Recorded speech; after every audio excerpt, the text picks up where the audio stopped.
तो आज हम पढ़ते हैं ग्रेविटेशन।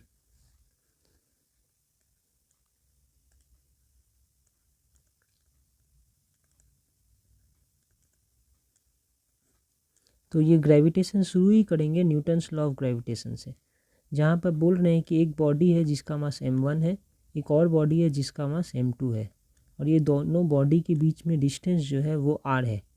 तो ये बोल रहे हैं कि फोर्स जो है ये बॉडी 1 जो है ये बॉडी 2 को अपनी तरफ अट्रैक्ट करेगा, और बॉडी 2 जो है वो बॉडी 1 को भी अपनी तरफ अट्रैक्ट करेगा, और इन दोनों के बीच में जो अट्रैक्शन का फोर्स है वो F is proportional to m1 into m2, product of m1 and m2, and ये F is also proportional to 1/r²।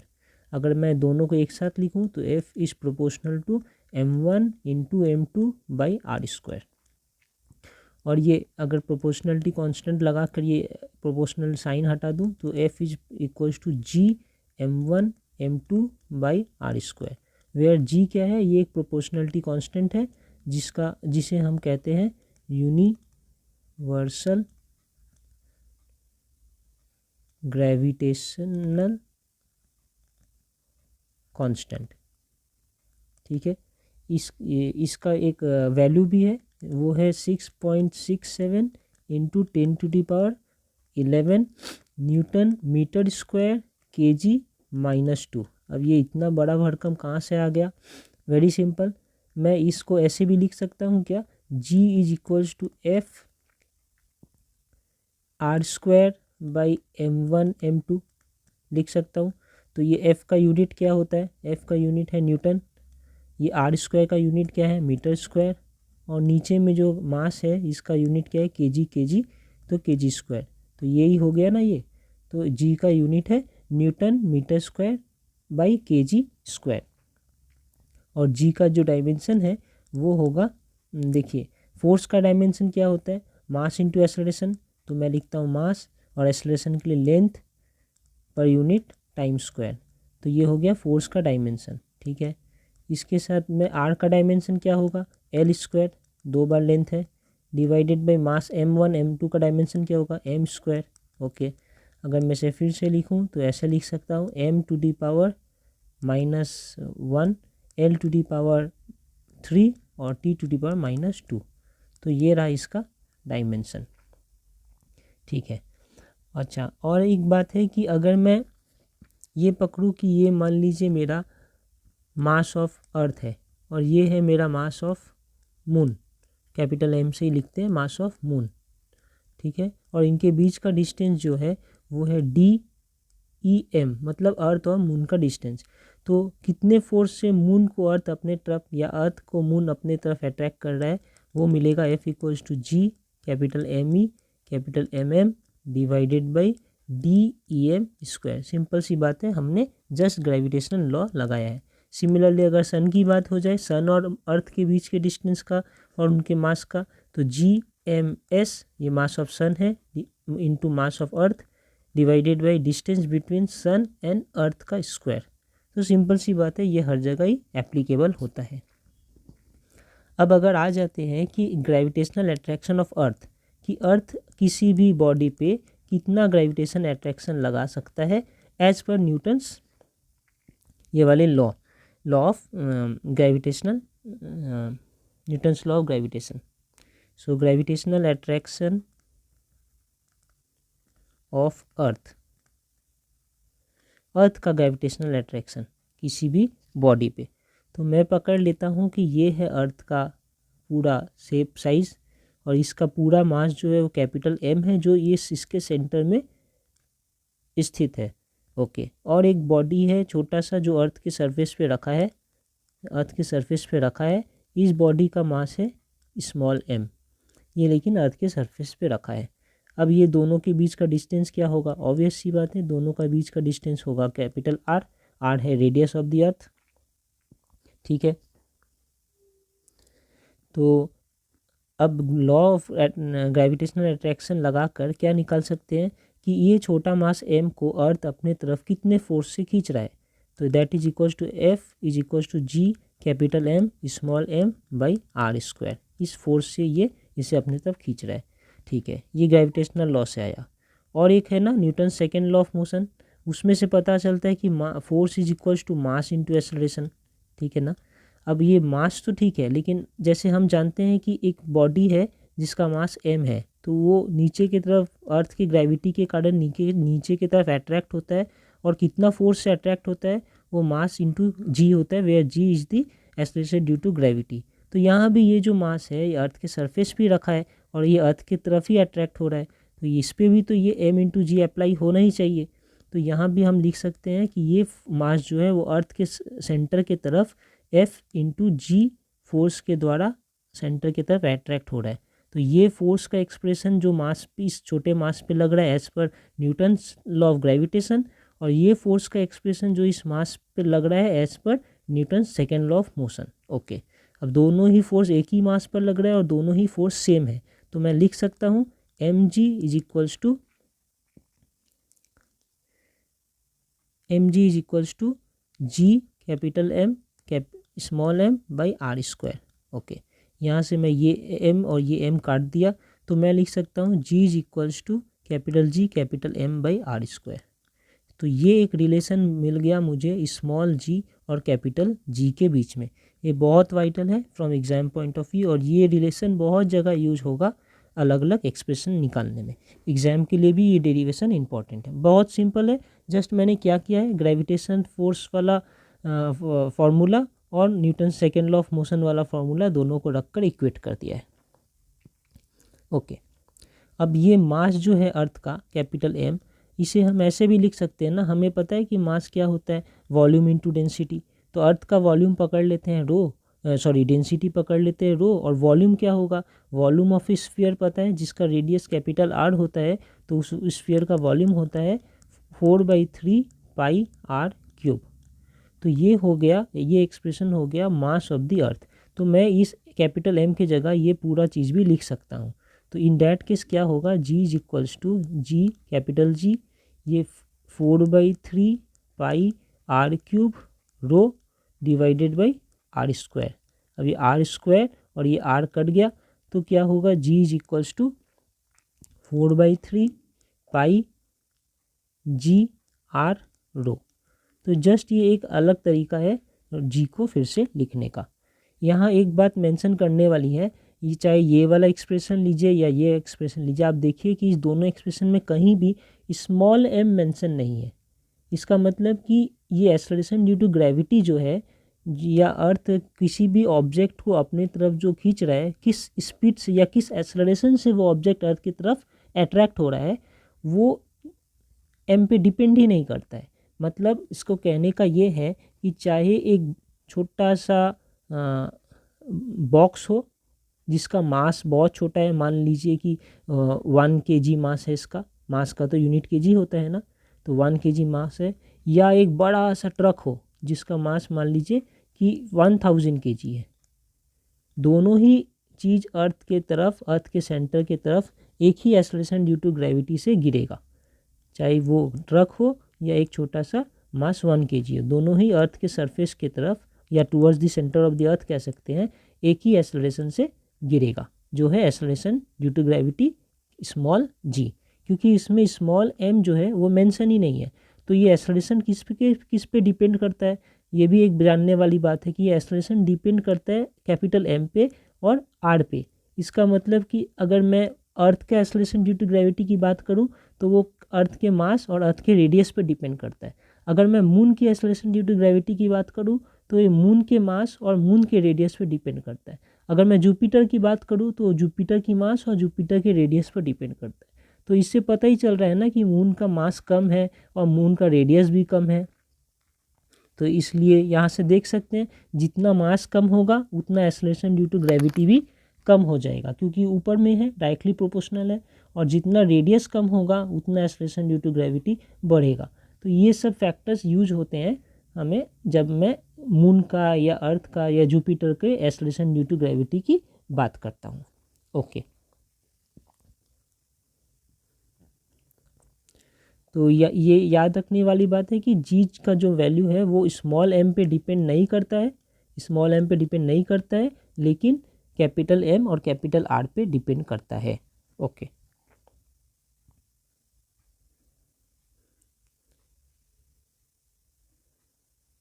अब अगर मैं आगे थोड़ा जाकर लिखूं कि ये जी और किस पे वेरी करता है, जी मतलब एक्सेलरेशन ड्यू टू ग्रेविटी, तो ये acceleration due to gravity varies on, ये 4 चीज़ें हैं जो आपके सिलेबस में है, इन पे ये डिपेंड करता है।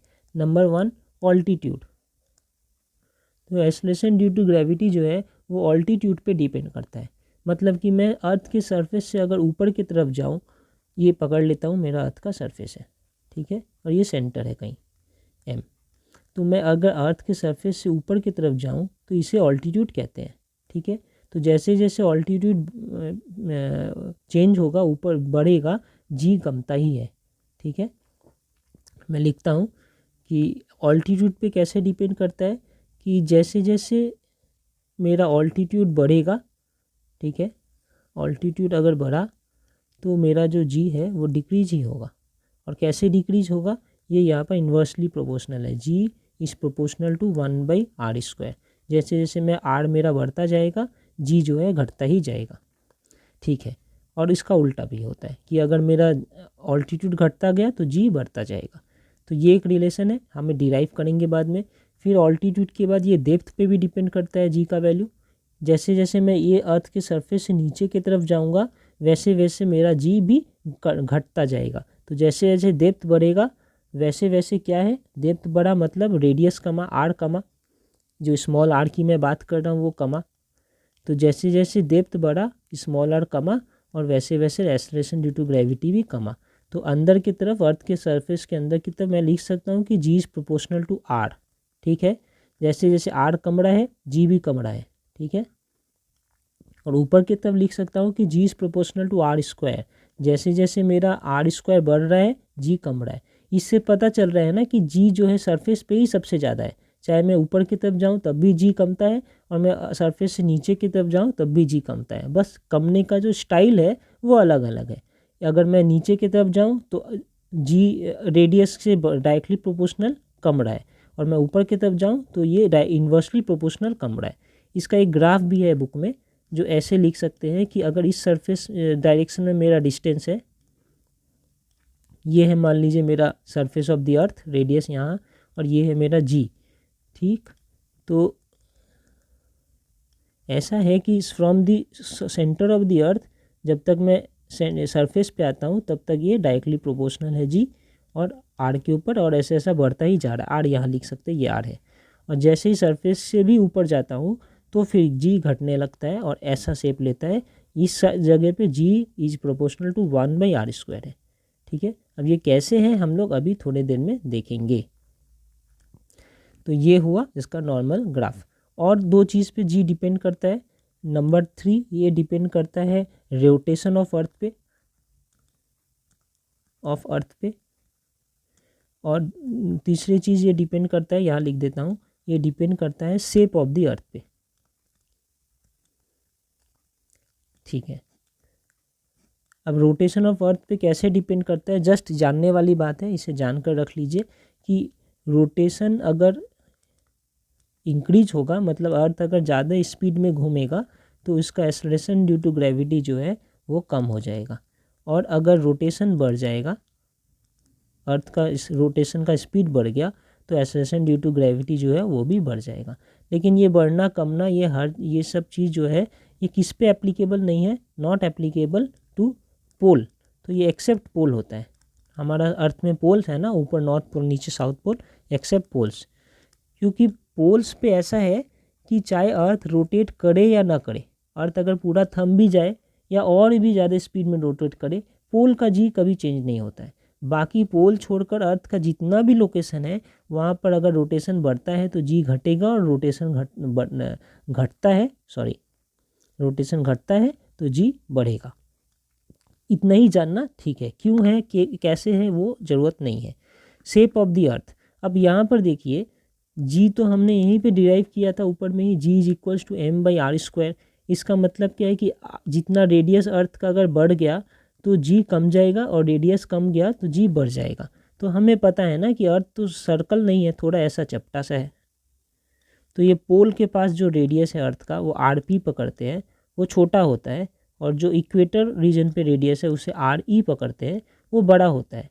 तो जब re बड़ा है जब आर ई बड़ा है तो जी क्या छोटा होना चाहिए। इसका मतलब कि जी इक्वेटर पे है वो जो छोटा है, और आर पी छोटा है तो जी पी बड़ा होना चाहिए, मतलब जी जो पोल पे है वो बड़ा है। तो इससे हम ये समझते हैं कि शेप के कारण, अर्थ के ऐसा चपटा शेप के कारण हमारे पोल पे जो ग्रेविटेशन है वो ज़्यादा, पोल पे जो एक्सेलरेशन ड्यू टू ग्रेविटी है वो ज़्यादा है, और इक्वेटर रीजन पे जो एक्सेलरेशन ड्यू टू ग्रेविटी है वो कम है।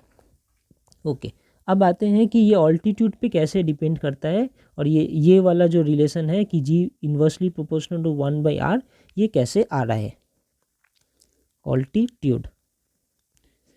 तो सिंपल सी है, हम अभी देखते हैं। तो ऑल्टीट्यूड पे कैसे डिपेंड कर रहा है, ये हम लोग एक एजम्पशन ले लेते हैं कि जो अर्थ है ऐसा दिख रहा है, ठीक है।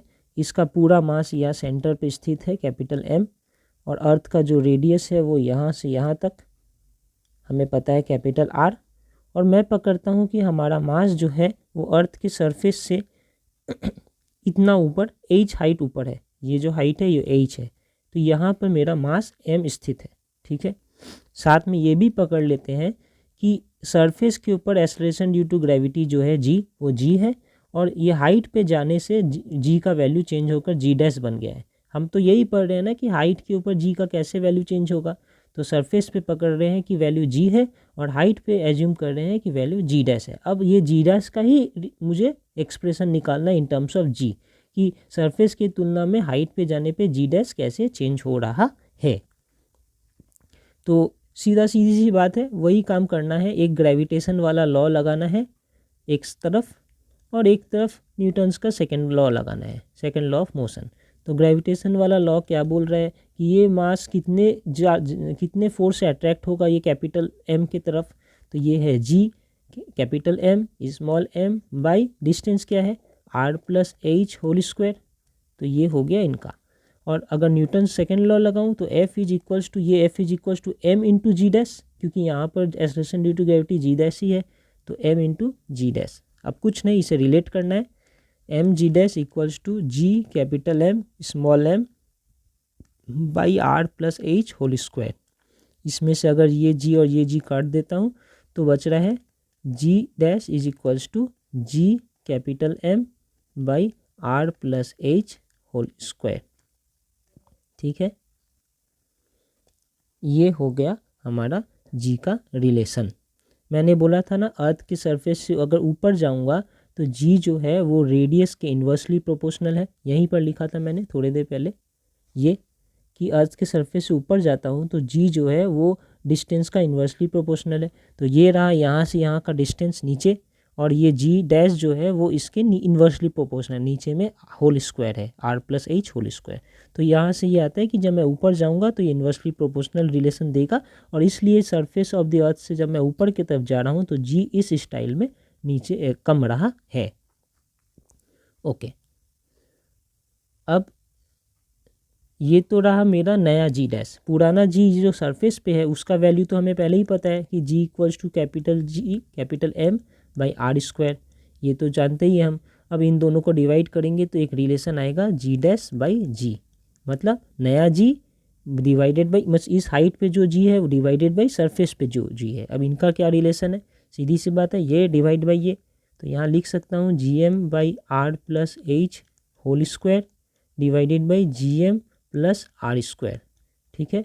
थोड़ा काटा पीटी करेंगे तो पता चल जाएगा कि ये आएगा R square by R plus H whole square. इसे और थोड़ा काटा पीटी करेंगे तो ये पता चलेगा कि ये लिख सकता हूँ 1/1 plus R plus H whole square, ऐसे भी लिख सकते हैं। तो अगर इसको ऐसे लिख सकते हैं, थोड़ा सा इसे मैं अगर इस साइड ले आता तो अच्छा होता।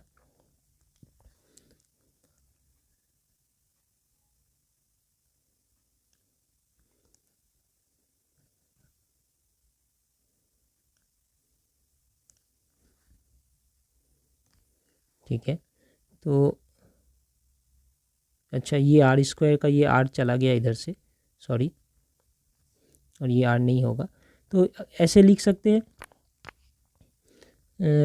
और इसे और थोड़ा सा चेंज करूँ तो ऐसे भी लिख सकता हूँ 1 plus R by H whole square, इस टाइप से। अच्छा, काटा पीटी करके ये गलती हो गया है, सॉरी, ये R/H नहीं, H/R होगा। ठीक है, तो पूरा ही मिटा देते हैं, फिर से एक बार देख लेते हैं। कुछ नहीं, इसको अगर मैं थोड़ा रिजॉल्व करूँ तो ये आएगा इक्वल्स टू, सेम चल रहा है यहाँ से, इक्वल्स टू ऊपर में आ जाता है R², नीचे है R+H होल स्क्वायर। इसे मैं लिख सकता हूँ 1/1 + H/R होल स्क्वायर, ऐसा।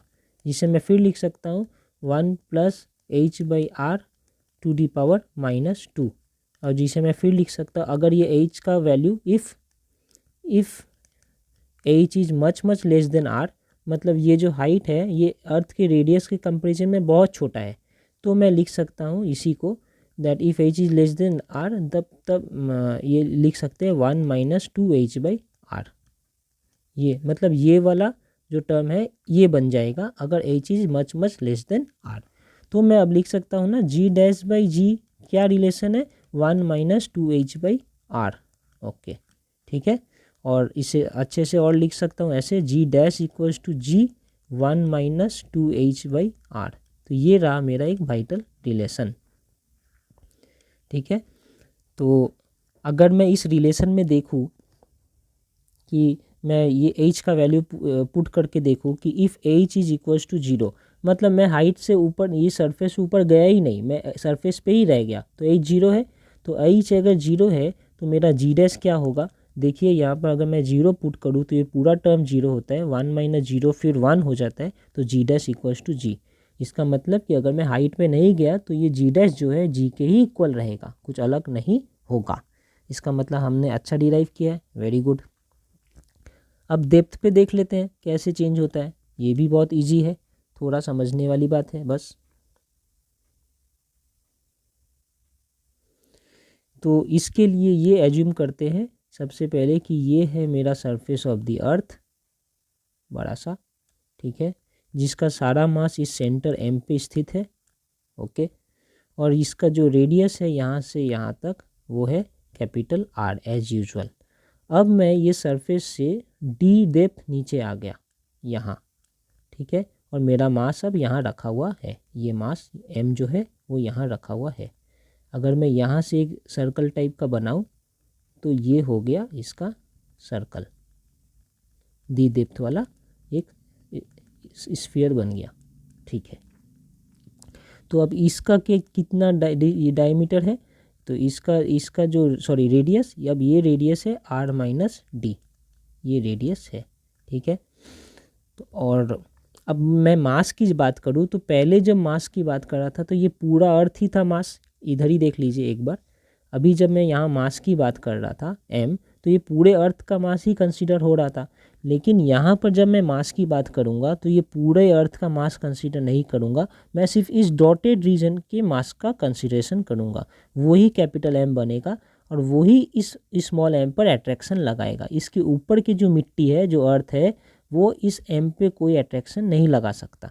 जितना भी m इसके अंदर है, डॉटेड सर्कल के अंदर जितना भी मास है, वही डॉटेड स्फीयर वही सिर्फ इस m पे, स्मॉल m पे अट्रैक्शन देगा। तो ये डॉटेड जो हमारा इस मास स्फीयर है ना, उसका क्या मास है निकालते हैं, तो लिख सकते हैं यहाँ मास ऑफ डॉटेड स्फीयर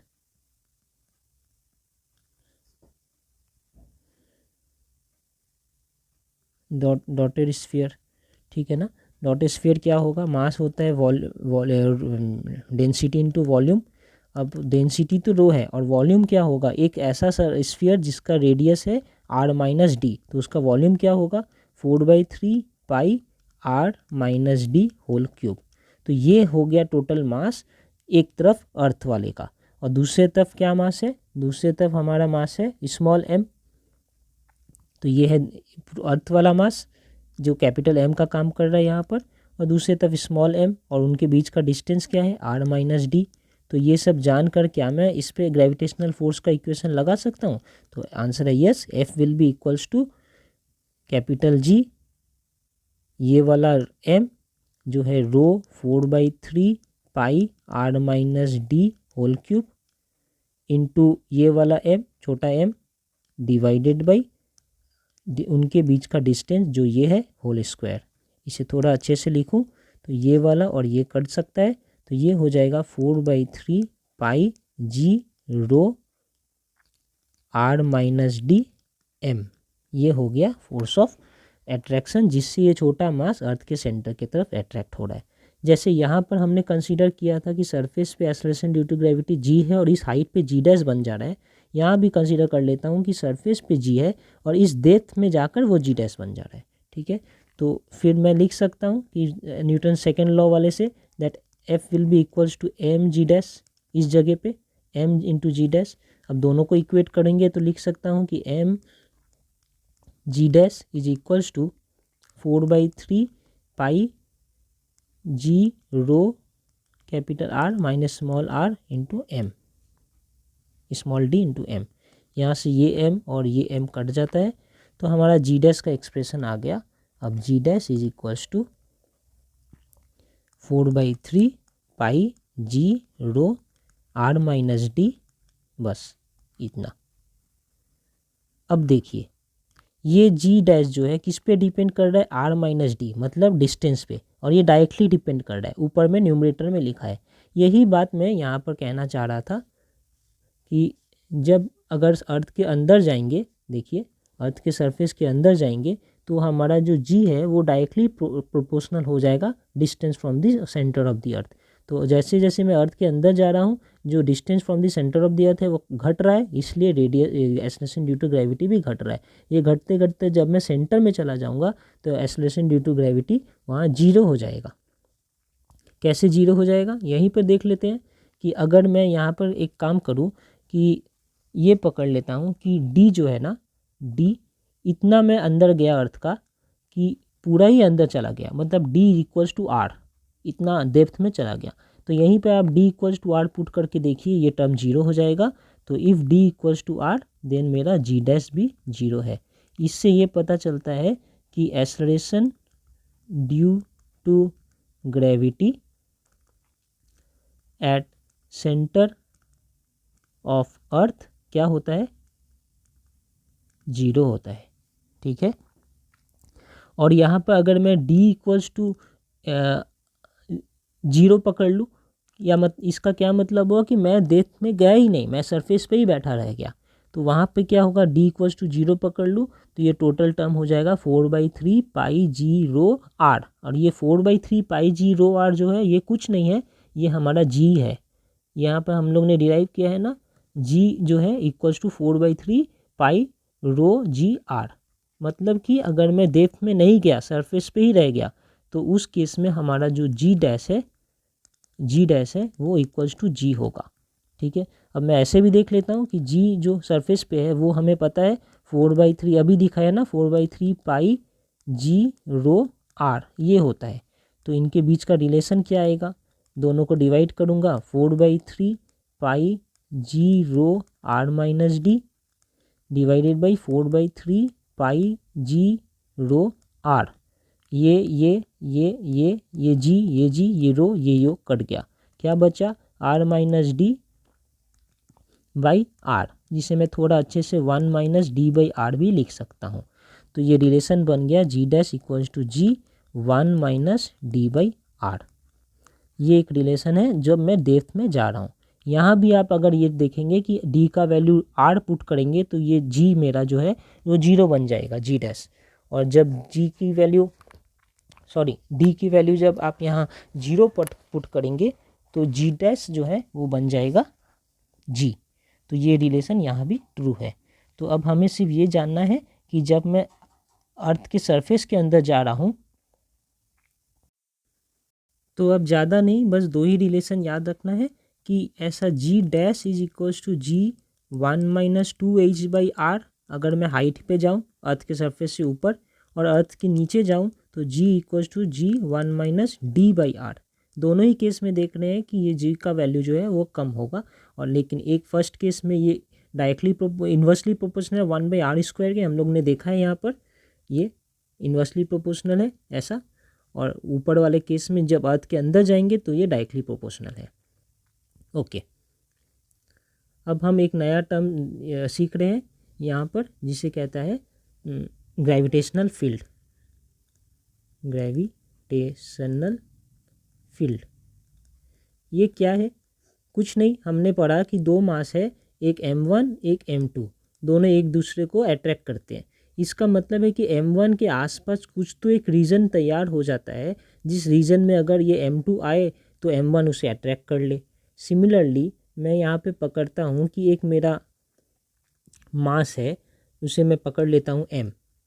तो अब इस m के आसपास एक स्पेस तैयार हो जाता है, जिस स्पेस के भीतर अगर कोई भी दूसरा मास आएगा तो वो उस मास को ये m अट्रैक्ट कर लेगा। जैसे ये एक स्पेस है, इस स्पेस के भीतर अगर कोई भी दूसरा मास आए तो ये स्मॉल m जो बना है पहले से वो स्मॉल m इस नए मास को अपनी तरफ अट्रैक्ट कर लेगा। तो ये जो स्पेस है उस स्पेस को ही हम ग्रेविटेशनल फील्ड कहते हैं। तो ग्रेविटेशनल फील्ड कुछ नहीं है, वो एक स्पेस है। अब एक नया टर्म आता है जो ग्रेविटेशनल फील्ड इंटेंसिटी। इसका मतलब कि ये जो स्पेस है वहाँ पर ये ग्रेविटेशनल फील्ड का इंटेंसिटी कितना है, मतलब कितना स्ट्रेंथ है उस फील्ड में, उस पर्टिकुलर स्पेस में। तो ये इंटेंसिटी जो है हम पॉइंट वाइज निकालते हैं, जैसे कि इस जगह पे कितना फील्ड में स्ट्रेंथ है, या निकाल सकते हैं कि इस जगह में बताओ कितना फील्ड में स्ट्रेंथ है। किसी ने पूछा अच्छा इस जगह पे बताओ कि कितना फील्ड में स्ट्रेंथ है, तो कैसे निकालते हैं? ग्रेविटेशनल फील्ड इंटेंसिटी या स्ट्रेंथ भी बोल सकते हैं, एट एनी पॉइंट, किसी एक पॉइंट पे मैं पकड़ लेता हूँ पॉइंट P1 है, या ये पॉइंट P2 है, या ये पॉइंट P3 है, किसी भी एक पॉइंट पे क्या होगा उसे कहते हैं force per unit mass applied by ये small m at that point. मतलब कि इस पॉइंट पे कितना इंटेंसिटी है, कितना फील्ड का स्ट्रेंथ है, वो डिपेंड करता है कि ये जो कैपिटल M है, अगर मैं यहाँ पे एक यूनिट मास रख दूँ 1 kg का, तो ये स्मॉल m इस 1 kg को कितने स्ट्रेंथ से अपने तरफ खींच सकता है। कहने का मतलब है कि अगर मैं यूनिट मास को यहाँ रख दूँ तो ये स्मॉल m इस यूनिट मास को कितने फोर्स से अपने तरफ खींचेगा, वो है इस P3 पॉइंट का ग्रेविटेशनल फील्ड इंटेंसिटी। अगर मैं एक यूनिट मास यहाँ रख दूँ P3 पॉइंट पे या P2 पॉइंट पे, तो उस यूनिट मास को ये स्मॉल m अपने तरफ कितने फोर्स से खींच लेता है, वो वैल्यू है ग्रेविटेशनल फील्ड इंटेंसिटी इस पॉइंट का। तो अब हम लिख सकते हैं ना, ये है तो कुछ नहीं, ग्रेविटेशनल फील्ड इंटेंसिटी अल्टीमेटली है क्या? ये फोर्स पर यूनिट मास। यहाँ पर जो दो मास है होते हैं ना m1 और m2, तो एक मास है m, ठीक है, ये वाला, और दूसरा मास कुछ नहीं 1 है, मतलब यूनिट मास है।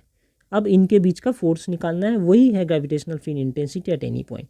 तो उसे मैं अगर कैपिटल E से डिनोट करूँ F के जगह, तो capital E is equals to capital G small m into 1 by r square, where r क्या है? डिस्टेंस बिटवीन ये वाला m और ये पॉइंट, वो ये भी हो सकता है r, ये भी हो सकता है r, और ये भी हो सकता है r। तो अलग अलग पॉइंट का अलग अलग r है, तो अलग अलग E भी होगा।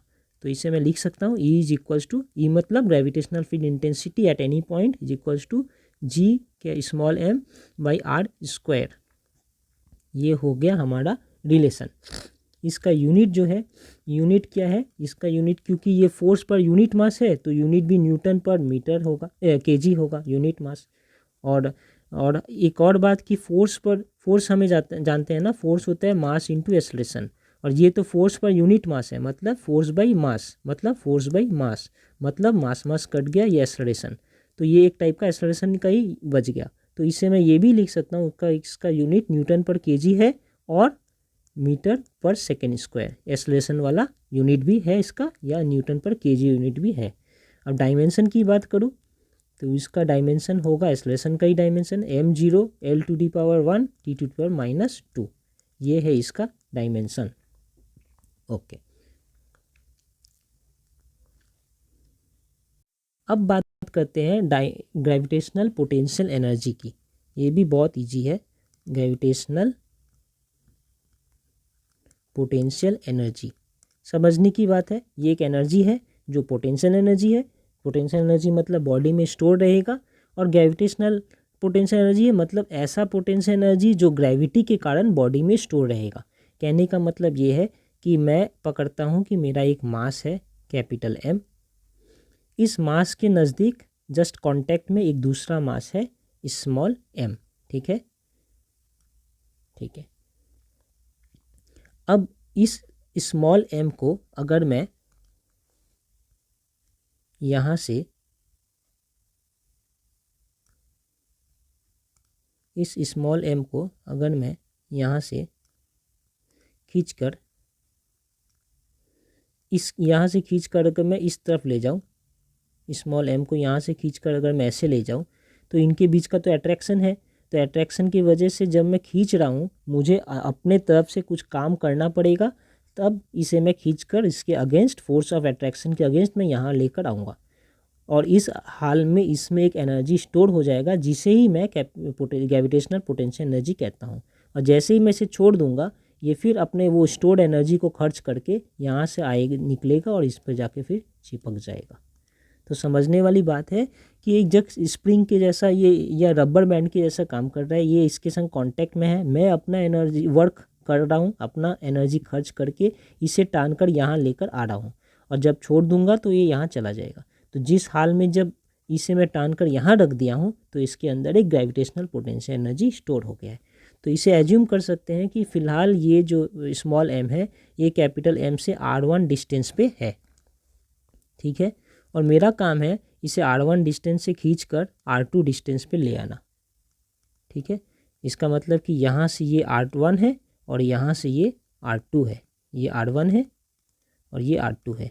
फ़िलहाल ये r1 में है और मुझे खींचकर इसे r2 में लाना है। तो इसके इसे r1 से r2 में लाने के लिए मुझे जितना वर्क करना पड़ेगा उतना ही ग्रेविटेशनल पोटेंशियल एनर्जी के रूप में इस मास में स्टोर हो जाएगा। ठीक है, तो वर्क का सबसे पहले जानते हैं, work equals to force into displacement. ठीक है, तो मुझे एक फोर्स चाहिए और एक डिस्प्लेसमेंट चाहिए, मल्टीप्लाई करूँगा, वर्क कितना हुआ पता चल गया। फ़िलहाल मैं इसे r1 से r2 ले गया हूँ, उससे पहले सोचता हूँ कि ये मास जो है कहीं x दूरी पे यहाँ पे स्थित है, और मैं इसे x से सिर्फ dx लेकर जा रहा हूँ। बस ये dx डिस्टेंस कवर करके x से dx लेकर जा रहा हूँ, एक बीच का कुछ एक जगह है।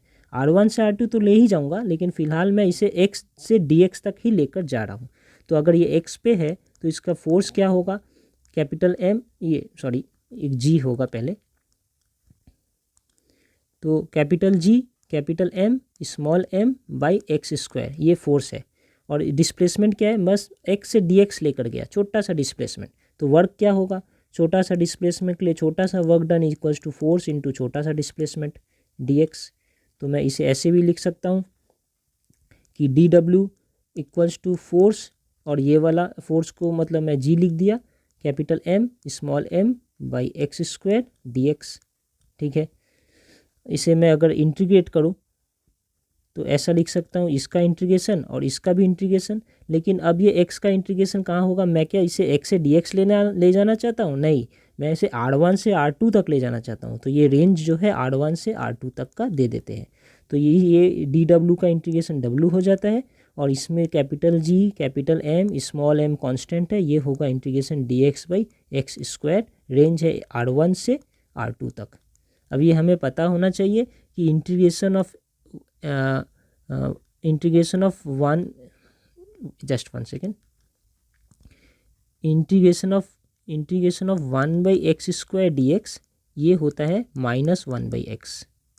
ठीक है, तो जस्ट मैं यहाँ पे वही करता हूँ कि इंटीग्रेशन ऑफ 1 बाई dx जो है उसे मैं लिख देता हूँ इक्वल्स टू, यहाँ पे w is equals to g capital M small m, और ये हो जाएगा 1 by X -1 by X, range है -1 प्लस r1 से r2 तक, लिमिट जो है r1 से r2 तक। इसे मैं अगर सॉल्व करूँगा तो ये आएगा gm स्मॉल m ब्रैकेट में 1 बाई r1 -1 बाई r2। ये एक बहुत वाइटल एक्सप्रेशन बन गया। इतना ही वर्क मैंने किया है इसे r1 से r2 तक लेकर जाने के लिए। तो इतना वर्क किया है तो इतना ही एनर्जी स्टोर होगा। ग्रेविटेशनल पोटेंशियल एनर्जी को हम स्मॉल कैपिटल U से डिनोट करते हैं, तो U भी होगा equals to G capital M small m bracket में 1/r1 minus 1/r2 like this. तो ये हो गया हमारा expression of gravitational potential energy जब मैं इसे r1 से r2 तक लेकर जा रहा हूँ। ओके, अब एक नया टर्म यूज करते हैं कि पकड़ लेते हैं कि मेरा जो r1 है, इफ़ r1 इज इन्फिनिटी और r2 जो है वो r है। इसका ये मतलब हुआ कि अब मैं इसे r1 से r2 तक नहीं लेके जा रहा बल्कि इन्फिनिटी से r तक लेके आ रहा हूँ। इसका मतलब अगर यहाँ पर आप देखें तो ये बॉडी जो मेरा है ये यहाँ पे था, मैं इसे यहाँ तक लेकर जा रहा था r1 से r2, लेकिन इस वाले केस में अब क्या बोल रहा हूँ कि मेरा जो मास है वो इन्फिनिटी में कोई बहुत दूर कहीं इधर रखा है कोने में, और वहाँ से मैं उसे खींच कर ऐसे डिस्टेंस पे ला के रख रहा हूँ जो कैपिटल एम से r दूरी पे है, स्मॉल r की दूरी पे है। तो अगर मैं इन्फिनिटी से एक मास स्मॉल m को खींच कर ला कर कैपिटल M के r दूरी पे रख दूँ तो मेरा कितना वर्क डन होगा और कितना इंटरनल एनर्जी उस पर सेव होगा। तो वही मैं जस्ट इस पे वैल्यू रिप्लेस करूँगा तो मिल जाएगा। तो U हो जाएगा इक्वल्स टू GMM। यहाँ पे आप देखिए इसका वैल्यू हो जाएगा 1/∞ माइनस 1/r। तो 1/∞ तो 0 ही होता है और ये -1/r रह गया, तो U equals to minus G capital M small m/r। ये हो गया वर्क डन और energy stored in the body if मुझे मास स्मॉल m को इन्फिनिटी से लेकर at a distance small r from capital M लाना पड़े तो। ठीक है, और इसे मैं बोल सकता हूँ कि ये है energy provided by external agency to bring a body of mass small m from infinity to a distance small r from capital M। तो इतना काम मुझे करना पड़ेगा। ठीक है, ये एक इंटरनल एनर्जी, ये एक एनर्जी है ग्रेविटेशनल पोटेंशियल एनर्जी। तो इसका यूनिट क्या होगा? इसका यूनिट होगा जूल, और इसका डायमेंशन क्या होगा? वही एनर्जी वाला डायमेंशन m L⁻2 T⁻²। ये होगा इसका डायमेंशन। ठीक है, अब एक टर्म निकालते हैं ग्रेविटेशनल पोटेंशियल। ठीक है, ग्रेविटेशनल पोटेंशियल, ऊपर था ग्रेविटेशनल पोटेंशियल एनर्जी, अब ये है ग्रेविटेशनल पोटेंशियल। क्या फ़र्क है? कुछ नहीं, ग्रेविटेशनल पोटेंशियल जो है वो ग्रेविटेशनल पोटेंशियल एनर्जी पर यूनिट मास है। ठीक है, इसका मतलब कि जो m वाले मास को मैं इन्फिनिटी से लेकर एक डिस्टेंस r पे ला के रख रहा था, अब वो m मास की जगह मैं यूनिट मास को इन्फिनिटी से ला कर एक डिस्टेंस r पे रखूँगा, तो वो हो गया ग्रेविटेशनल पोटेंशियल। सीधी सी बात है, यहाँ पे स्मॉल m की जगह अगर मैं 1 लिख दूँ तो भी वो ग्रेविटेशनल पोटेंशियल बन जाता है। कैसे? अब देख लीजिए, ये u का वैल्यू ऊपर लिखता हूँ -g capital M small m/r, और नीचे है स्मॉल m, ये स्मॉल m कट जाएगा तो -g कैपिटल M/r। अच्छे से लिख सकता हूँ, equals to -g capital M/r। ये हो गया हमारा ग्रेविटेशन पोटेंशियल। इससे ऐसे ही लिख सकता हूँ कि energy required by external agency to bring a body of unit mass from infinity to a distance r from capital M। यही है मेरा ग्रेविटेशनल पोटेंशियल। इसका यूनिट क्या होगा? जैसे इसका यूनिट जूल है, इसका यूनिट जूल पर मास होगा, मतलब जूल पर kg। ठीक है, और डायमेंशन भी सेम होगा, इसको डिवाइड कर देना है सिर्फ m से, तो m⁻0 हो गया L² T⁻²²। ये है इसका डायमेंशन। ठीक है, अब हम पढ़ेंगे एस्केप वेलोसिटी। ज़्यादा कुछ नहीं है, बहुत सस्ता है, इजी है। एस्केप वेलोसिटी ये है क्या? सिंपल सी बात है कि वो वेलोसिटी जिस वेलोसिटी से मैं कोई भी चीज़ को अर्थ के सरफेस से अगर फेंकूँ तो दोबारा अर्थ पे नहीं आएगा। कोई भी चीज़ को अगर मैं अर्थ के सरफेस से फेंकूँ इतने स्पीड से, जो एस्केप वेलोसिटी है, उस स्पीड से अगर मैं उसे फेंकूँ तो वो दोबारा अर्थ पे नहीं आएगा। तो मैं पकड़ता हूँ कि ये है मेरा अर्थ का सरफेस, ये अर्थ है, तो ये है अर्थ का सरफेस और ये अर्थ का सेंटर है, और ये जो डिस्टेंस है यहाँ से यहाँ पता है हमें सबको कि ये कैपिटल आर है। अब ये कैपिटल आर यहाँ पे एक मास रखा है एम, इसे मैं इतने ज़ोर से फेंकना चाहता हूँ कि ये यहाँ से कहाँ चला जाए, इन्फिनिटी में चला जाए, इन्फिनिटी में, पूरा इन्फिनिटी डिस्टेंस में चला जाए। तो जब ये यहाँ से इन्फिनिटी चला जाएगा तो ये वापस घूमकर कभी नहीं आएगा। तो मुझे मास को यहाँ से लेकर इन्फिनिटी में पहुँचाना है। अब यहाँ इस मास को मुझे अगर इन्फिनिटी में पहुँचाना है तो मुझे कितना काम करना होगा वो मैं देखता हूँ। सीधी सी बात है, पहले हमने कितना एनर्जी देना है वो देखता हूँ। तो एनर्जी का एक एक्सप्रेशन निकाला है ना, potential energy equals to G capital M small m, यहाँ पर 1/r1 माइनस 1/r2। ठीक है, ये इस केस में क्या है हमारा r1, मैं r1 मतलब r1 है कैपिटल आर, यहाँ से उसे उठाकर कहाँ तक फेंकना चाहता हूँ, r2 तक, r2 क्या है इन्फिनिटी। तो कितना एनर्जी लगेगा वो देखता हूँ, जी एम यहाँ पे हो जाएगा 1 माइनस r माइनस 1/इन्फिनिटी। तो 1/इन्फिनिटी तो 0 होता है, इसे अगर मैं सॉल्व कर दूँ तो ये कुछ नहीं, u equals to G capital M small m by R. तो इतना एनर्जी मुझे देना होगा इस मास पे, तो ही ये यहाँ से इन्फिनिटी तक जा सकता है। तो this energy is required to move the mass from R to infinity. अब ये एनर्जी कौन देगा, मैं ही दूंगा, नीचे बैठकर यहाँ से इस पे दूंगा। तो इसको इतने वेलोसिटी दे देता हूँ कि ये यहाँ से वहाँ तक चला जाएगा। तो मैं पकड़ता हूँ कि ये इसे एक काइनेटिक एनर्जी मैं देता हूँ जो है half M V E square, वो ही वी ई जो है वो एस्केप वेलोसिटी है। तो इतना काइनेटिक एनर्जी मैं इसे दे दूंगा जो सफिशिएंट है इसे इसके रिक्वायर्ड पोटेंशियल एनर्जी का, कि इतना ही तो एनर्जी इसे चाहिए यहाँ से इन्फिनिटी तक जाने के लिए। और ये एनर्जी कौन देगा, मैं दूंगा काइनेटिक एनर्जी के फॉर्म में। तो 1/2 M V square, E stands for escape velocity, V square, ये है इक्वल्स टू ये वाला energy G M small m by R. इसे मैं अगर इक्वेट करूँ तो ये कटता है, यहाँ मैं वी ई को लिख सकता हूँ 2g capital M by R root. ये है एक important expression gravitational potential energy का। हमें ये भी पता है ना, डिराइव किया है g equals to capital G M by R square. तो अगर वही मैं यहाँ पुट करूँ तो बस ये एक दूसरा तरीका है इसे लिखने का कि वी ई हो जाएगा √2g/r। जस्ट ये दूसरा तरीका है सेम चीज़ लिखने का इसके यूज करके।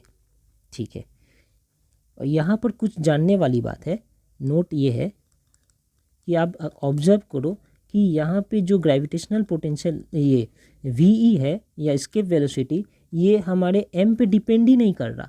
देखिए एम पे डिपेंड ही नहीं कर रहा। इसका मतलब कि मैं यहाँ से एक छोटा सा 1 kg वाला वस्तु को फेंक दूँ या एक बड़ा सा ट्रक को फेंकूँ, दोनों का ही ग्रेविटेशनल ये एस्केप वेलोसिटी सेम है। तो लिख सकता हूँ कि वी ई जो है does not depend on an. तो कुछ भी फेंकूँ, छोटा सा चीज़ फेंकूँ या बड़ा सा कुछ भी चीज़ फेंकूँ, दोनों का ही एस्केप वेलोसिटी सेम होगा। ठीक है, दूसरी बात क्या देख रहा हूँ कि एस्केप वेलोसिटी अब डिपेंड करता है किस पे, तो वो कैपिटल जी और कैपिटल एम पे डिपेंड करता है। तो it depends upon capital M and G, sorry G तो नहीं, जी तो यूनिवर्सल कांस्टेंट है, पूरा यूनिवर्स में सेम है। तो capital G and capital M and capital R. इसका मतलब कि अगर मैं अर्थ से फेंक रहा हूँ तो अर्थ का मास अलग है, अगर मैं और रेडियस अलग है, कंपेयर टू जुपिटर का मास जुपिटर का रेडियस, कंपेयर टू मून का मास मून का रेडियस। इसका मतलब कि अगर मैं अर्थ से फेंकूंगा तो एस्केप वेलोसिटी कुछ होगा, और अगर मैं मून से फेंकूंगा तो कुछ होगा, जुपिटर से फेंकूंगा तो कुछ होगा। लेकिन मैं चाहे एक छोटे से चीज़ को, बॉल को फेंकूँ या मैं एक बड़े से ट्रक को फेंकूँ, दोनों का ही एस्केप वेलोसिटी अर्थ पे सेम होगा। वैसे ही जुपिटर पे दोनों का, छोटे बॉल का और बड़े ट्रक का वेलोसिटी, एस्केप वेलोसिटी सेम होगा। तो और ये भी है कि ये याद रखने वाली बात है कि अर्थ का जो एस्केप वेलोसिटी, यहाँ पे ई स्टैंड्स फॉर अर्थ नहीं, ई स्टैंड्स फॉर एस्केप वेलोसिटी है। ठीक है, तो अर्थ का जो एस्केप वेलोसिटी फॉर अर्थ वो कितना है, ऑब्वियस सी बात है, √2g/r होगा। हमें पता है कि अर्थ का जी कितना है, अर्थ का जी है 9.8 मीटर पर सेकेंड स्क्वायर। हमें आर भी पता है, आर का वैल्यू होता है 6.4 इंटू 10⁶ मीटर। ये अर्थ का रेडियस है।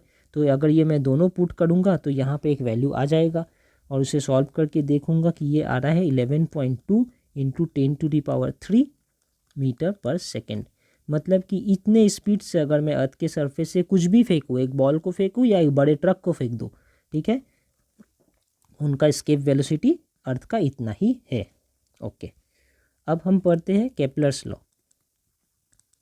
Kepler's law of planetary motion.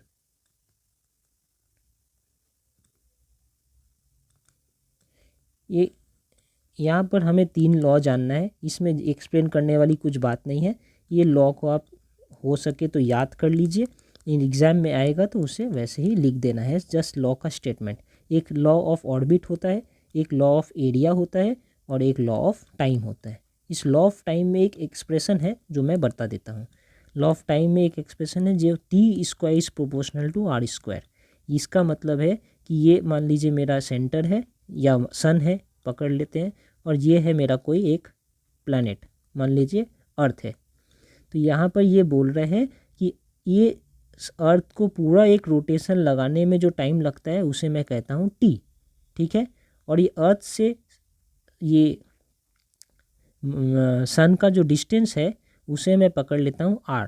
ये डायरेक्ट डिस्टेंस नहीं है, इस डिस्टेंस का एक स्पेशल नाम है, उसे हम कहते हैं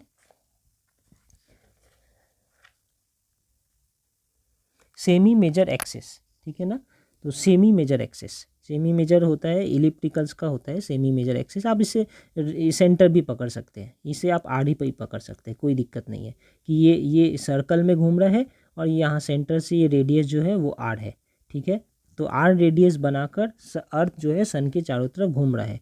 तो ये आर और टी का रिलेशन ऐसे मिलता है कि time period square is proportional to R³, sorry ये time square is proportional to R³। तो ये जानने वाली बात है। तो इससे ऐसे भी लिख सकते हैं ना, बॉयल्स लॉ, चार्ल्स लॉ की तरह, T1² equals to R1³ R2³, ऐसा ये भी लिख सकते हैं।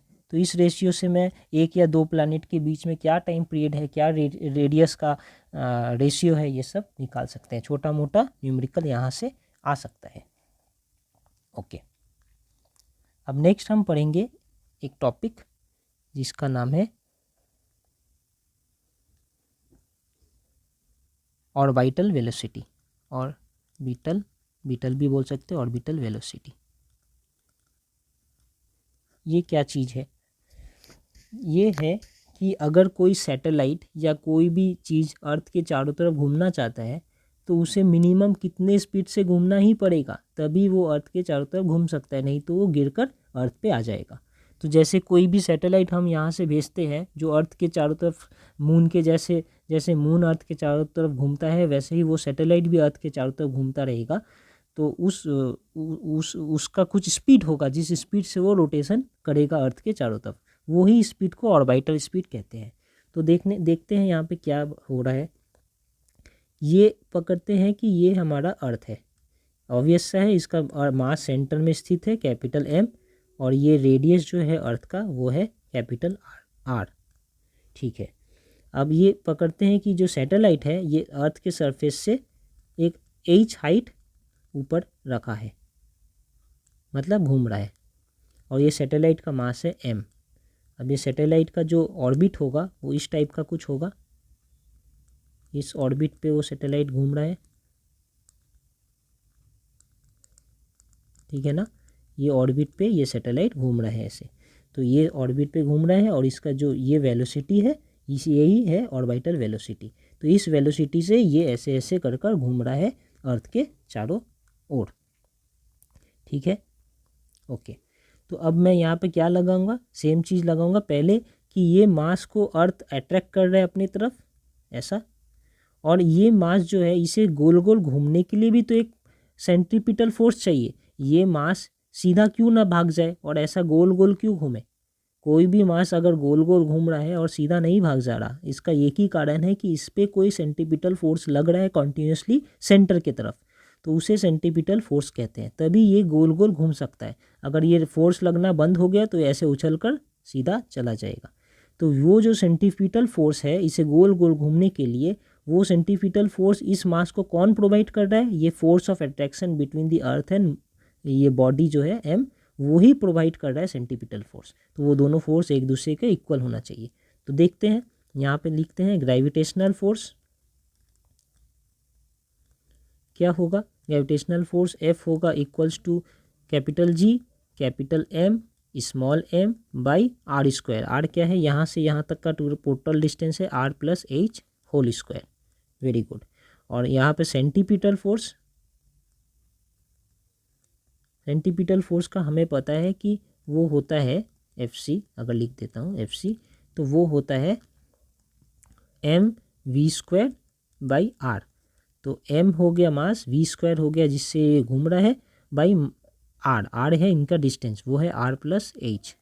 ठीक है, अब ये दोनों फोर्स सेम होगा क्योंकि ये सेंटीपिटल फोर्स अर्थ के ग्रेविटेशन के द्वारा ही प्रोवाइड किया जा रहा है। ठीक है, centripetal force is provided by gravitational force, therefore M V zero square by R plus H, ये जीरो नहीं है ये ओ है इसलिए ऑर्बिटल वेलोसिटी कहते हैं, is equals to capital G capital M small m by R plus H whole square. ठीक है, ये और ये कट गया तो मैं यहाँ से वी ओ लिख सकता हूँ, और सॉरी ये एम और ये एम भी कट जाएगा, तो यहाँ से मैं वी ओ को लिख सकता हूँ capital G capital M by R plus H का रूट। ये एक वाइटल डेरिवेशन है, एक वाइटल एक्सप्रेशन है, इससे बेस्ड न्यूमेरिकल्स या डेरिवेशंस एग्जाम में आ सकते हैं। ठीक है, और एक बात जान लेते हैं कि if H is less much much less than R, मतलब कि जो हाइट है, जिस हाइट पे ये सैटेलाइट घूम रहा है वो अर्थ के रेडियस से बहुत तुलना में बहुत कम है, तो इससे कहते हैं if H is less than R much much less than R, that is satellite is very close to earth surface. ठीक है, इस केस में जब ये एच का वैल्यू बहुत छोटा होता है आर से, तो मैं इस एच को इग्नोर भी कर सकता हूँ, तो उस केस में लिखना होगा V O equals to root over G M by capital R, ये हो जाएगा मेरा एक्सप्रेशन। ठीक है, और हमें ये पता है कि G is equals to G M by R होता है, आर स्क्वायर होता है, तो अगर मैं उसे यहाँ यूज़ करूँगा तो वी जीरो हो जाएगा, वी ओ हो जाएगा रूट ओवर जी आर, यहाँ पुट करके देखिए ये सेम आ जाएगा। तो नॉर्मल केस में ऐसा, अगर स्पेशल केस पकड़ लूँ कि सैटेलाइट बहुत नज़दीक घूम रहा है अर्थ के, तो ये एक्सप्रेशन और ये एक्सप्रेशन को ही जस्ट अनदर वे ऐसे भी लिख सकता हूँ। अब आप यहाँ पर एक चीज़ और नोट कीजिए, हमने थोड़ी ही देर पहले डिराइव किया है कि ये जो वी ई है वो वी ई है root over two G M by R, और यहाँ पे लिख रहा हूँ V O root over G M by R, तो एक रिलेशन तो इन दोनों में बनता है ना, इसके वी जीरो के साथ मैं अगर रूट टू मल्टीप्लाई कर दूँ तो वी ई आ जाएगा। सिमिलरली आप यहाँ भी देख सकते हैं कि V is equals to root over two G R, और यहाँ पर V O equals to root over G R, तो इनमें भी एक रिलेशन है, मतलब सेम ही बात है। तो मैं अब यहाँ उनके बीच में एक छोटा सा रिलेशन लिख ही सकता हूँ कि V E is equals to root two V zero, इसके वेलोसिटी जो है equals to root two times the orbital velocity. ठीक है, ओके, और एक चीज़ लिखते हैं, चलिए, distance equals to velocity into time, सबको पता है, लिख सकते हैं ना टाइम। तो एक बार ये रोटेशन होगा, ये एक सैटेलाइट है जो यहाँ से एक बार घूमकर यहाँ फिर से अपने जगह आ जा रहा है, इसे हम कहते हैं कैपिटल टी या टाइम पीरियड, तो इसे मैं यहाँ लिख देता हूँ। वेलोसिटी तो इसका हमें पता ही है, वेलोसिटी है वी ओ, तो उसे मैं यहाँ लिख देता हूँ। अब ये एक बार घूमकर आने में कितना डिस्टेंस कवर हो रहा है, ये तो पेरीमीटर है इस सर्कल का, तो ये सर्कल का रेडियस ही क्या था, ये था आर प्लस एच, है ना, तो इसका पेरीमीटर क्या हो जाएगा, two pi R plus H. तो ये डिस्टेंस कवर होता है इतने वेलोसिटी से जब इतने टाइम में चलते हैं, तो यहाँ से मैं लिख सकता हूँ capital T equals to two pi R plus H V zero. ठीक है, ये एक डेरिवेशन हो गया टाइम पीरियड का, कि एक सैटेलाइट को कितना टाइम लगेगा अपने जगह पे वापस आने के लिए। यहाँ भी सेम फंडा है कि अगर मैं पकड़ लूँ कि H is much much less than R, H जो है बहुत छोटा है, अर्थ के सरफेस के नज़दीक में ही मेरा सैटेलाइट है, तो यहाँ पर एच का वैल्यू 0 लिख सकता हूँ। तो ये होगा 2πr/v/o। अब टाइम पीरियड ऐसा हो जाएगा। ठीक है, अब हमें ये भी पता है, यहाँ पर देखा हूँ कि v/o जो है इक्वल्स टू √gr होता है। किस केस में? सेम केस में, जब वो सैटेलाइट अर्थ के वेरी नज़दीक है, और हम उसी केस की बात कर रहे हैं। तो यहाँ पर v0 को √2r लिखूँगा, अगर यहाँ पे √2r, तो ये t को लिख सकता हूँ 2πr/√gr, सॉरी 2r नहीं gr, √gr। तो ये √r और ये r कट जाएगा, तो ये बन जाएगा 2π√r/√g। तो मैं लिख सकता हूँ time period equals to 2π√r/g। ये भी एक इम्पॉर्टेंट एक्सप्रेशन है। तो देखिए ये वाला एक्सप्रेशन सेम है, जस्ट ये इसे पुट करके मैंने यहाँ से यहाँ आ गए। ये दोनों ही एक्सप्रेशन है, ये कंसीडर करते हुए कि r is much much greater than h, नहीं तो जनरल एक्सप्रेशन ये है। This t is called time period. अब एक कंसेप्ट है अर्थ का जियो स्टेशनरी सैटेलाइट। ठीक है, जियो स्टेशनरी सैटेलाइट क्या होता है? जैसे कि मैं, अगर ये अर्थ है, मैं यहाँ पे अर्थ का खड़ा हूँ, 24 घंटा बीतेगा, ये पूरा अर्थ घूमकर यहाँ पे से फिर इसी पोजीशन पे आ जाएगा, और मैं फिर यहाँ पे आ जाऊँगा। अब एक सैटेलाइट है जो ऐसा अर्थ के चारों तरफ घूम रहा है। ठीक है, यहाँ पर मेरे सर के ऊपर, और ये सैटेलाइट भी ऐसा ही है कि इसका भी टाइम पीरियड जो है वो 24 आवर ही है। तो जैसे मैं यहाँ से घूमकर वापस यहाँ 24 घंटे में आ जाऊँगा, ये सैटेलाइट भी यहाँ से घूमकर वापस 24 घंटे में यहाँ आ जाएगा। तो ऐसे केस में तो मैं ये सोच सकता हूँ ना कि जब मैं यहाँ पे आऊँगा तो सैटेलाइट भी यहाँ होगा, जब मैं यहाँ पे आऊँगा तो सैटेलाइट भी यहाँ होगा, जब मैं यहाँ पे आऊँगा तो सैटेलाइट यहाँ, और जब मैं यहाँ वापस आया तो सैटेलाइट यहाँ। इसके मतलब कि हर दम मुझे ऐसा लगेगा कि सैटेलाइट जो है मेरे सर के ऊपर ही स्थिर है। तो इसका मतलब कि वो जियो स्टेशनरी है, मतलब जियोग्राफिकली स्टेशनरी है, स्थित है एक जगह पे, ऐसा ही मुझे लगेगा। तो वो सैटेलाइट जिसका टाइम पीरियड 24 आवर होता है, मतलब कि 3600 इंटू 24 सेकेंड्स, उसे मैं कहता हूँ जियो स्टेशनरी सैटेलाइट अर्थ का। ठीक है, ये जियो स्टेशनरी सैटेलाइट का जो ऑर्बिटल वेलोसिटी है वो 3.1 किलोमीटर पर सेकेंड होता है। ठीक है, और जो जिस हाइट पे ये वेलोसिटी और ये टाइम पीरियड मुझे मिलेगा वो हाइट है 36000 किलोमीटर। ठीक है, ये डेरिवेशन इंपॉर्टेंट नहीं है, लेकिन जान के रख सकते हैं कि ये टाइम पीरियड कब मुझे मिलेगा, ये वाला टाइम पीरियड जब ये जो हाइट है वो अर्थ का 3600 किलोमीटर ऊपर सैटेलाइट घूमे 3.1 किलोमीटर पर सेकेंड से, तब वो जियो स्टेशनरी सैटेलाइट बनेगा। ओके,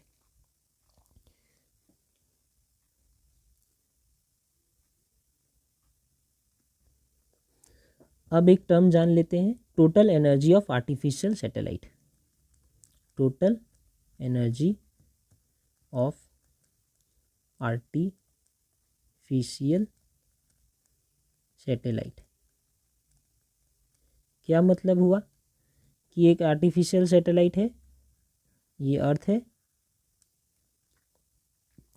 और एक आर्टिफिशियल सैटेलाइट है यहाँ पर घूम, ये अर्थ नहीं है, ये एक ऑर्बिटल है, एक आर्टिफिशियल सैटेलाइट ऐसे घूम रहा है। ठीक है, अर्थ यहाँ सेंटर में पकड़ लेता हूँ, ये अर्थ है, ये ऑर्बिटल है या ऑर्बिट है, ऑर्बिट पे एक आर्टिफिशियल सैटेलाइट घूम रहा है। इसका वेलोसिटी यहाँ मैं पकड़ लेता हूँ v, इस v वेलोसिटी से ये घूम रहा है। ये जो यहाँ से ये जो डिस्टेंस है वो स्मॉल r है, रेडियस, और इसका मास m है।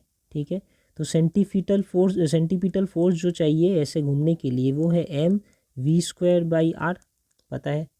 और अगर ग्रेविटेशन फोर्स की बात करूँ, ये m है, तो वो होगा F equals to capital G capital M small m/r²।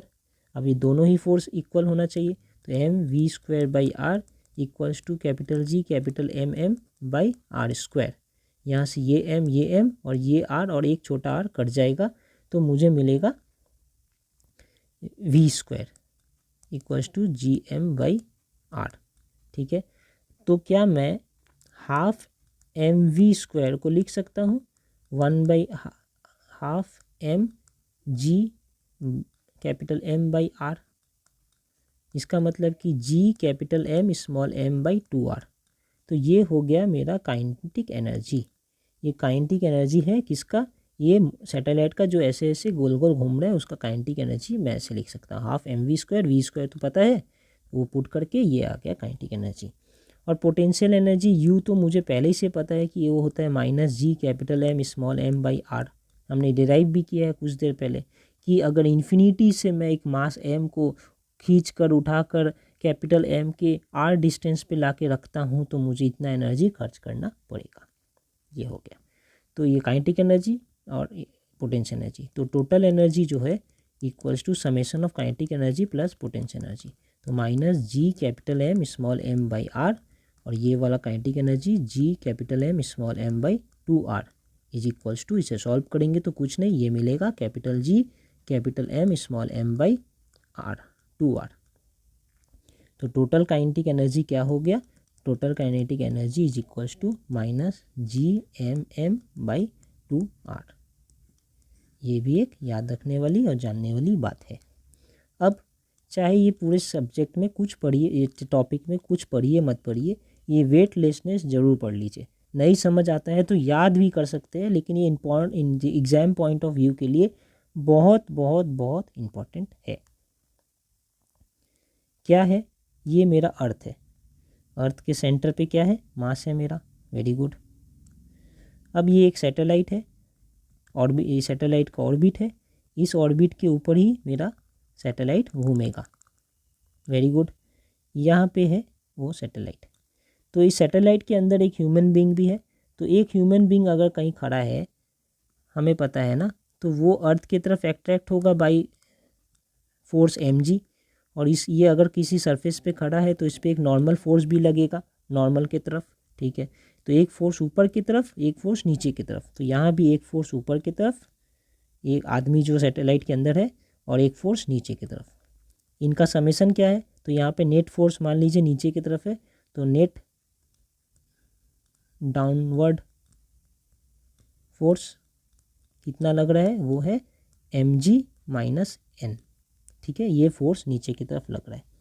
और इसे अपने जगह पे गोल गोल घूमने के लिए भी तो एक फोर्स चाहिए, जिसे सेंट्रीपिटल फोर्स कहते हैं। सेंट्रीपिटल फोर्स वो कितना होना चाहिए, small m v0²/r। Small m इसका मास है, v0² से, v0 से ये चल रहा है ऐसा, v0/r। ये रेडियस यहाँ से यहाँ तक, ये r इसलिए पकड़ रहा हूँ कि ये पकड़ लेता हूँ अर्थ के बहुत नज़दीक है, तो अर्थ का जो रेडियस है इस ऑर्बिट का भी वही रेडियस है। तो यहाँ पे ये इसलिए पकड़ लेता हूँ कि यहाँ पे h is much less then r। ठीक है, अब ये दोनों ही फोर्स एक दूसरे को बैलेंस करेगा। तो यहाँ पर m v²/r is equals to mg - n। अब हमें ये पता है v0 क्या होता है, √gr। तो v² क्या होगा, gr हो जाएगा, divide by r is equals to mg - n। अब ये r और r कट गया, मतलब है mg equals to mg - n। अगर मैं इसे थोड़े अच्छे से लिखूँ तो n इक्वल्स टू 0 आता है। तो यही कारण है कि वेटलेसनेस एक्सपीरियंस होता है एक पर्सन को जो सैटेलाइट के अंदर है, उनको वेट पता ही नहीं चलता। Person in satellite experience weightlessness because n is equals to 0। Okay, thank you.